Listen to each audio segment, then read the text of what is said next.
Déroule, Ce que déroule. j'ai dit aussi mercredi, c'est qu'il y a une vraie course à l'approvisionnement en crypto, alors en Bitcoin, en Ether, d'accord, sur les plus grosses cryptos. Là, dernièrement, on a Mercurity FinTech, qui est une autre boîte, qui a décidé de lever 800 millions de dollars pour acheter directement du Bitcoin. Donc, des boîtes qui décident d'avoir des trésoreries, une partie de leur trésorerie, voire la totalité de leur trésorerie en Bitcoin, avec ou non l'utilisation d'effets de levier, ça s'accentue, mais vraiment de plus en plus. Donc là, c'est quand même assez fou. Alors, encore une boîte qui a décidé de faire ça. On a également une autre boîte suédoise qui veut lever 10 millions de dollars pour acheter du BTC. Donc là, après, il y a l'effet news aussi. Hein. Attention. C'est ça, je pense. C'est ce que j'allais dire. La deuxième partie du titre te donne aussi, je pense, le pourquoi de certains. C'est peut-être pas qu'ils pensent que le BTC est magique et qu'ils viennent se rendre compte qu'ils ont été orange pile par Saylor. C'est juste qu'ils ont vu les copains qui ont annoncé pour 10 millions de dollars, tu pouvais te prendre 20, 30, 40% de valo sur une boîte qui en vaut déjà plusieurs milliards. Ils disent putain, c'est rentable. Hein. J'annonce que je vais investir 10 millions en Bitcoin et je prends 45% sur mes equities qui en valent peut-être market cap à 2, 3, 4 milliards. Donc c'est hyper rentable pour les stockholders et moi concrètement. Donc je pense qu'il y a aussi une grosse partie qui le font pour ça. Hein. Exactement. Et puis après, quand c'est juste un effet news, regardez pour GME, hein, GameStop, quand ils ont annoncé l'achat de BTC, tout de suite, là, une fois que la news est passée, ça rebaisse. Hein. Acheter sur une news ou vendre sur une news, c'est nul. Hein. Vous ne devez pas le faire. C'est pas comme ça que vous investissez sur le long terme. C'est surtout pas comme ça que vous gagnez de l'argent. C'est le meilleur moyen pour vous faire défoncer sur le marché. Donc évidemment, eux, ils en profitent parce que eux, ils annoncent. Hein, ils peuvent très bien dire, on annonce, ça n'a pas marché. Bon, en attendant, ça va se faire. Ils ont profité de l'augmentation de leur stock. Hein. Donc évidemment, voilà, il y a un intérêt économique derrière. Néanmoins, force est de constater que les entités centralisées et notamment les entreprises qui décident d'avoir du Bitcoin en réserve stratégique, ça devient de plus en plus significatif. Et aujourd'hui, ils détiennent 31% de la supply. Donc à l'intérieur, on a les gouvernements, les treasuries centralisées, d'accord, donc les entreprises, les ETF et les entreprises publiques et ou privées.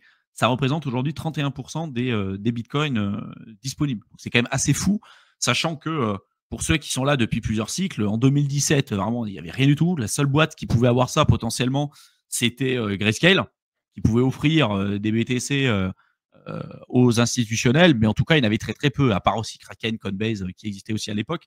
Mais voilà, là, on commence à avoir une vraie course à la crypto et au BTC, et vous pouvez le suivre ici, hein, sur ce site, Bitcoin Treasuries, et vous voyez que ça se démultiplie vraiment de plus en plus. Donc là, en haut, en fait, vous avez les holders de BTC, et puis après, en dessous, quand vous descendez, vous avez les gouvernements et vous avez aussi les entreprises privées, comme Block One, par exemple. Hein. Block One, il y en a beaucoup qui l'ont oublié, mais pour moi, Block One, c'était la boîte qui a fait les levées de fonds pour EOS. Ce qui est quand même assez fou, c'est qu'eux, ils ont levé des milliards en BTC.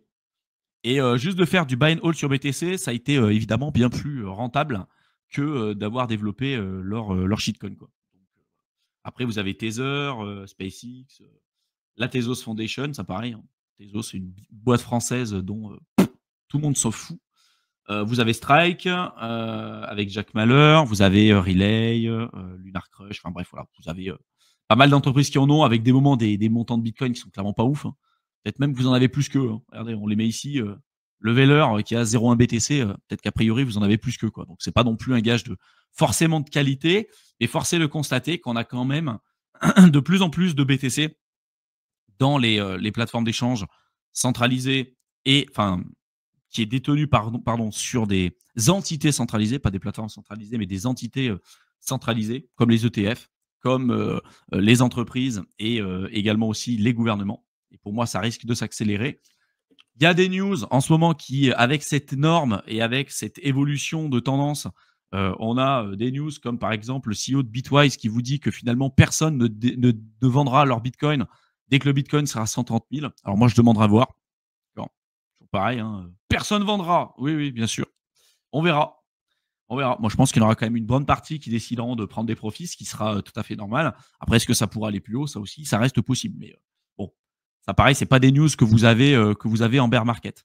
Et attention à certains analystes, comme par exemple Peter Brandt, qui reste quelqu'un de renom parce qu'il a fait un certain nombre de bons coups et très bon en chartisme, mais bon, c'est pas non plus là où vous allez avoir du 100%, hein, d'accord. Là, lui, il prédit avec un fractal par rapport à 2021, un double top aujourd'hui, en se disant on va avoir un retracement aujourd'hui de 75% sur le BTC, même si ça reste envisageable, hein, il n'y a aucun scénario qui ne peut pas et qui ne doit pas être envisagé. Pour moi, aujourd'hui, dans les scénarios de marché à l'heure actuelle, hein, d'accord, comme pour mars 2020, comme pour mars là, de cette année, ça me semble peu probable. Alors, très, très peu probable. On est plus sur une continuation de la tendance, en tout cas à court terme, parce qu'on a vraiment un effet momentum à l'heure actuelle. Bah, lui, il a bien pêché, c'est le double top, c'est fini maintenant, mais moi, c'est pareil, j'y crois pas trop. Et après, sur la question des trésoreries d'entreprise, alors c'est vrai que pour l'instant, c'est beaucoup BTC, mais on commence à voir aussi des entreprises qui passent sur Ether. Et dernièrement, on a eu Tao aussi. Alors, il y a peut-être d'autres cryptos, mais que je ne suis pas, donc je n'ai pas été au courant. Mais il y a des entreprises qui ont commencé à acheter du Tao pour mettre dans leur trésorerie d'entreprise.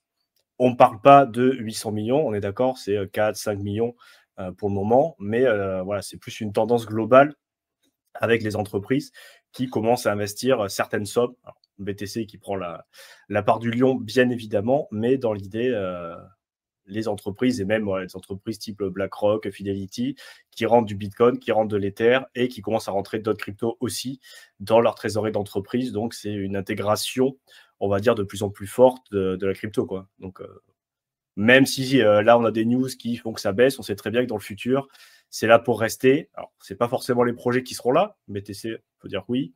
Ether, a priori, ça a l'air bien parti aussi. Le reste, bon, on verra. Mais dans tous les cas, c'est une technologie qui est là pour rester et l'adoption, surtout sur ce cycle, sur la partie réglementaire et institutionnelle, tu vois vraiment le shift. Le shift, ouais, exactement, par rapport à ce qu'on a eu jusqu'à présent. Parce que pour le coup, la crypto, ça existe depuis 2009. Mais même le dernier cycle, c'était pas du tout les mêmes discours. Et là, pour le coup, sur ce cycle, ce qu'on a vu, c'est vraiment ce shift réglementaire, surtout aux États-Unis d'ailleurs, hein, là où c'était le jour et la nuit en quelques mois, quelques années. En Europe, bon, c'est un peu on a un cadre réglementaire qui vient se mettre en place depuis un peu plus longtemps, qui est un peu différent. Mais dans l'idée, on ne peut plus nier que voilà, l'adoption et l'intégration elle est en train de se faire petit à petit, quoi. Pas forcément comme on l'aurait souhaité, mais elle se fait d'une manière ou d'une autre, quoi. Et puis du coup, oui, on voit clairement qu'aujourd'hui, le sentiment de marché est pas ouf d'un point de vue global, parce que la plupart des gens sont aussi sous-exposés, soit pas exposés, soit sous-exposés en fait clairement au BTC. Et donc, vu que c'est presque le seul qui a performé pour l'instant durant ce cycle, c'est vrai que le sentiment, il est pas ouf. Et vu que c'est une mort lente et douloureuse sur la plupart des alts, et que ceux qui ont performé en fait sur le court terme, c'était avant tout des grosses cams. Tu vois, avec Pump Fund, les mêmes coins, tout le bordel. C'est vrai que le sentiment de marché est pas ouf. Et nous, on est dedans, hein. Si vous aviez connu les cycles d'avant, en fait, non seulement sur ce cycle, on se fait chier, mais moralement, ça pèse aussi parce que tu te dis, putain, mais en fait, tu vois tout le ramassis de trous de balles qu'il y a sur ce marché, les arnaques, les merdes qui sont lancées, les gens qui se jettent sur le moindre truc. À partir du moment où il y a la moindre augmentation, les plus gros shitcoins, c'est là où il y a le plus d'engouement. Enfin, et puis les mecs qui se cachent sous le semblant de la belle technologie, quoi. C'est fatigant, hein. Pump Fund, ça a été du net négatif pour la crypto. Là, en ce moment, beaucoup parlent d'hyper liquide. Ça reste une plateforme à effet de levier, hein. C'est pas décentralisé pour dessous. En plus, ce truc-là, c'est plus décentralisé que ton Binance, mais c'est pas décentralisé pour dessous. Ça reste une plateforme à effet de levier. On l'a vu dernièrement. Enfin, voilà, c'est la première plateforme de perps un peu décentralisée. Alors comme ça, les mecs en plus avec des grosses sizes, ils se font chasser par les whales. Mais on a vu aussi ce qui s'est passé avec le Jelly Jelly, où au final, c'est décentralisé, mais comme il n'y a pas beaucoup de validateurs, ils se mettent en call sur Teams. On bloque, allez, c'est parti. Allez, on bloque. C'est bloqué. C'est bloqué. Effectivement, il y a un quorum assez rapide pour bloquer, mais bon, dans l'idée, c'est un peu la team et les quelques validateurs à côté qui décident comment ça va se passer pour l'instant. Donc, on verra dans le futur, mais c'est pas non plus la solution à tous les maux de la crypto, quoi. Non, mais surtout quand les mecs ils te proposent des produits à effet de levier x50 en crypto, ça me fait doucement rigoler, t'sais. Genre, il y en avait la dernière fois qui disait, ouais, mais cite-moi une plateforme qui propose des effets de levier à x50 de manière décentralisée. Mais en fait, la question, c'est pas ça. C'est que ça devrait pas exister. C'est que c'est déjà de la merde proposer un service comme ça. Tu peux déjà proposer un truc à x100 ou x1000. en fait, tu vas juste perdre ton pognon. Tu as autant de faire un virement au mec de là-bas. Il y a même une infographie que j'ai présentée sur Twitter la dernière fois. Bah, tiens, mais je vais la présenter maintenant. Allez, on est parti, les mecs. Je vais vous la présenter. Qui mettait une infographie qui représentait les boîtes les plus rentables. L'une des boîtes les plus rentables dans le monde. Vous allez voir. Ça va vous faire sourire ou pas. Allez, je vais le retrouver. Hop. C'est bon. Je vais vous partager mon écran, les gars. Vous allez voir. Et dans le top, on va retrouver évidemment les plateformes à effet de levier, comme à chaque fois. C'est pas faux de l'avoir dit. Voilà. Donc en premier, on voit mon écran, Théo? Tether. Ouais, je vais Tether. Nickel. Parce que je me doutais. Premier, Tether. Deuxième, oh, qu'est-ce que c'est? Hyper liquide. Étonnant. Ça, c'est étonnant qu'il soit deuxième. Voilà. Pump Fun. OnlyFan. Super. Et après, tu as Hyper liquide en deuxième. Donc là, ils ont, je sais pas ce qu'ils ont mis là. Ah oui, c'est l'année précédente. Voilà. Et puis derrière, on a des boîtes comme Nvidia quand même. Donc on ne le compare pas à des trucs de merde. Hein. On compare avec Nvidia, on compare avec Apple, on compare avec Facebook, on compare avec OpenAI, Tesla, Amazon, Microsoft et ce que vous voulez. Donc, ce qui fonctionne bien, évidemment, c'est le cul. Hein. Voilà, OnlyFans, très très bien. Ça marche très très bien. L'avenir, un beau modèle pour nos enfants et pour vos filles, c'est super. Pourquoi faire des études quand on peut vendre notre cul pour 4,99 € par mois? C'est génial. Et puis après, voilà, les mêmes coins, les effets de levier qui ne sont pas décentralisés, ou très très peu. Et puis Tether. Voilà, Tether, c'est l'une des boîtes qui est revenue par salarié. Ouais, mais parce que je pense qu'ils sont une douzaine de personnes et ils font un cash flow de plusieurs milliards. Ah, ils sont plus de 100. Hein. Ils sont plus de 100. Ils sont plus de 100 maintenant. Ouais, mais ils sont pas beaucoup. Je veux dire pour le. Ah ouais, c'est un truc de fou. Les montants qu'ils brassent et le nombre qu'ils sont à les brasser, franchement, c'est ridicule. Et d'où la levée de fonds assez B2 Circle et le dernier qui c'est les 500 millions là sur je sais plus quel protocole sur Alephium. C'était quoi la levée de fonds qu'on a eu cette semaine? Cette semaine, en fait, parce que tout le monde voit que les stablecoins, c'est intéressant, mais pour investir, c'est compliqué. Tether, en fait, t'as aucun moyen, ils sont pas cotés, contrairement à Circle, très récemment, qui viennent de rentrer en bourse. Donc, aucun moyen d'investir et tout le monde, très clairement, aurait très envie de prendre une part du gâteau parce que quand tu vois les rendements, la marge qu'ils font, tu vois, même c'est la folie.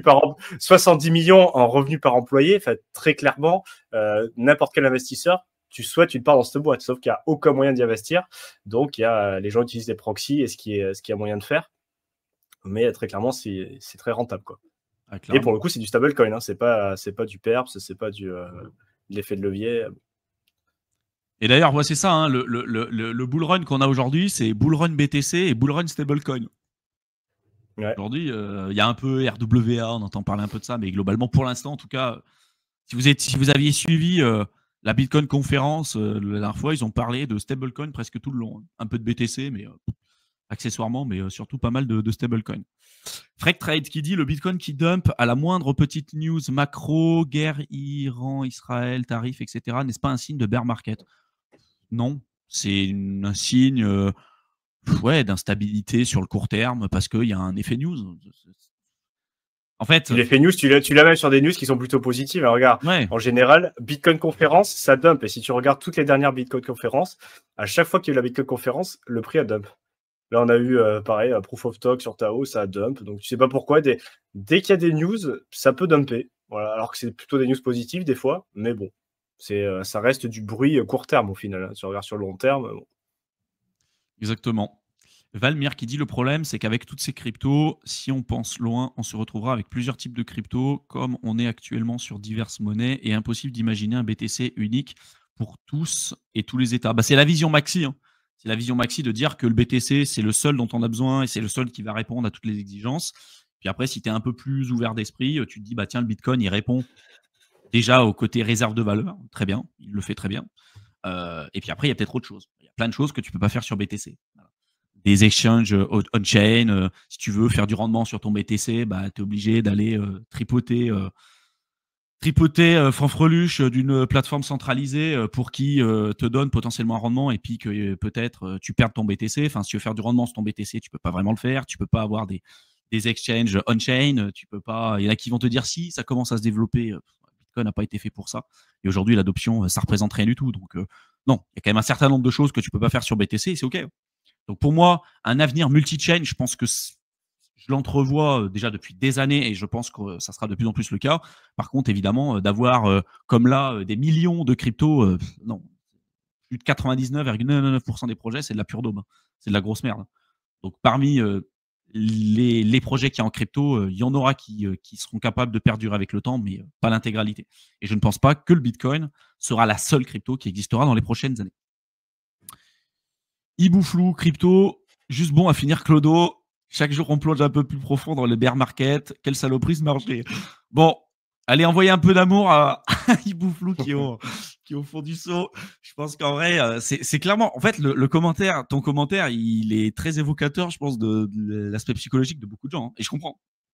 Là, ce cycle-là, par rapport à tous ceux qu'on a connus avant, il est dur. Psychologiquement, il est vraiment dur.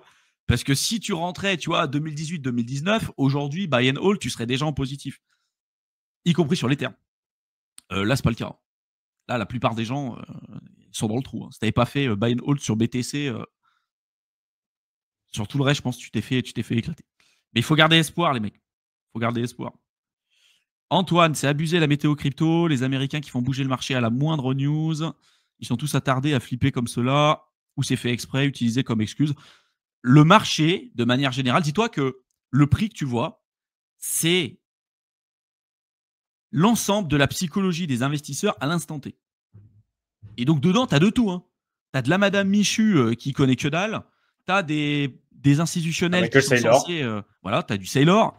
Tu as de l'institutionnel qui est censé quand même avoir plus de recul et de background, mais qui est aussi sujet à des biais cognitifs. Hein. Je veux dire, les mecs, ils font des grosses merdes aussi. Hein. Tu prends dans l'histoire, pendant la bulle Internet aussi, les prévisions que tu avais avec des gros cabinets et des grosses banques comme JP Morgan et tout, qui disaient « mais c'est que le début, faut acheter ces trucs-là et tout », alors qu'en fait, les mecs, ils ont acheté les grosses daubes. Enfin, voilà. Faut vraiment partir du principe qu'il y a de tout, quoi. Et tu as des mecs, nous qui sommes confrontés plutôt au marché purement retail, toi, tu arrives peut-être à te dire non, mais attends, les fake news, je vais prendre du recul. Un Bitcoin qui perd 10%, c'est pas la fin du monde. Et tu as des mecs, mais c'est la fin du monde hein, pour eux. Le Bitcoin, il l'achète à 110 000, il passe à 105 000. Il faut vendre. Et c'est la fin, faut vendre là. C'est bon, c'est bear market, c'est bear market. Puis ça remonte à 20 000, ils rachètent. Puis après, ça redump, ils revendent. Et ça, c'est la réalité. Hein. Et c'est la grosse majorité des acteurs que tu retrouves en crypto sur la partie purement retail. Hein. Donc oui, quand tu es sur le marché depuis des années, tu dis putain, les fake news, les mecs, ils vont arriver à prendre du recul. Mais non. C'est la psychologie humaine qui est comme ça. Donc c'est OK. Quoi.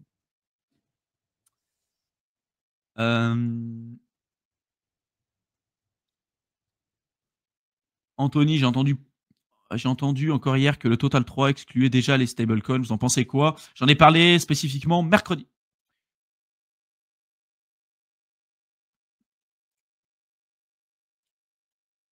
Et pour moi, le Total 3, il exclut pas vraiment les stablecoins, il exclut le Bitcoin et l'Ether. Moi, c'est ce que j'avais compris aussi, mais bon. Est-il possible que ce bull run actuel se termine sans pic d'euphorie en 2021? On était habitué au climax run, pas eu top, pas eu un top dans le plus grand des calmes. Est-ce que c'est possible? J'ai envie de te dire toujours pareil, tout est possible. Mais en fait, c'est ce que j'ai dit mercredi. Vraiment, regardez le live que j'ai fait mercredi. J'ai repris tous les cycles et je vous ai dit à quel point, à chaque fois, il y a des petits twists et des trucs qui font que ça coupe l'herbe sous le pied de la majorité des gens. Entre le cycle 2013, 2017, 2021. Et si en fait, à chaque cycle, vous vous calquez sur ce qu'on a eu avant et vous vous dites en fait, 2017, il y a la phase euphorique de fin d'année, vous vous calquez sur ça, vous verrez que ça ne sera pas totalement la même chose. Si vous calquez sur ça, vous allez vous faire avoir, comme ceux qui sont calqués sur le cycle de 2017 pour 2021. Ils se sont dit, tiens, novembre, décembre, janvier, alt season de ouf, comme ce qu'on a eu sur 2021, ça n'a pas été le cas. Septembre, c'était le top. Peut-être que là, tu peux avoir une alt season ou une augmentation sur la période estivale, ou peut-être rien du tout pendant 2025 et que ça pète un peu sur 2026. Et puis après, c'est tout. Un bear market de 4 mois, 5 mois et après, impression monétaire. Enfin, il peut y avoir des twists. Il peut y avoir des trucs. Pour l'instant, on est en train de suivre globalement, on se rapproche beaucoup plus du cycle de 2017. Mais pour moi, un bull run qui se termine sans euphorie, ça serait pas propre à la crypto, mais ça s'est presque jamais vu. Enfin, pour moi, ça s'est même jamais vu. C'est même en investissement. Tu regardes le fameux truc de Wall Street avec déni, machin, capitulation, avec tout. ça finit toujours par l'euphorie, en fait, ce qu'on n'a pas eu encore. Donc, au final, ça peut se retarder, mais en fait, je vois pas un cycle sur n'importe quelle classe d'actifs où il n'y a pas une phase d'euphorie un peu maniaque, même si c'est pas forcément durant plusieurs mois. Ça peut être 2, 3, 4 semaines, mais avec vraiment des métriques retail qui s'affolent. Là, on n'a pas eu ça. On a eu un peu 10 jours en décembre où ça s'est agité un petit peu, mais c'était pas de l'euphorie. Enfin, c'est pas vraiment pour avoir vécu en 2020-2021, ça n'avait rien à voir. Donc bon, peut-être que ça sera plus court, mais au moins un petit peu, quoi. Tu vois, je veux dire, avoir rien du tout. Bon, écoutez, là pour le coup, ça sera vraiment différent, mais ça me paraît quand même un peu suspect, quoi. C'est clair.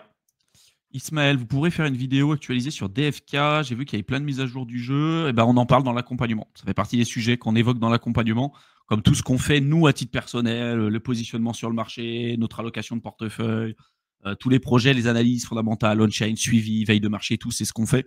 Donc, pour tous ceux qui veulent se mettre à jour et qui veulent pas se retrouver tout seul sur un marché comme ça, parce que ça peut être aussi compliqué quand on n'a pas l'expérience et quand on doute un petit peu sur ce qu'on doit ou ce qu'on peut être amené à faire, n'hésitez pas à le rejoindre. Vous avez le lien dans la description de la vidéo, tout comme le programme Crypto Investisseur qui vous donne tout ce qu'il faut pour devenir autonome et vous faire votre propre idée sur le marché.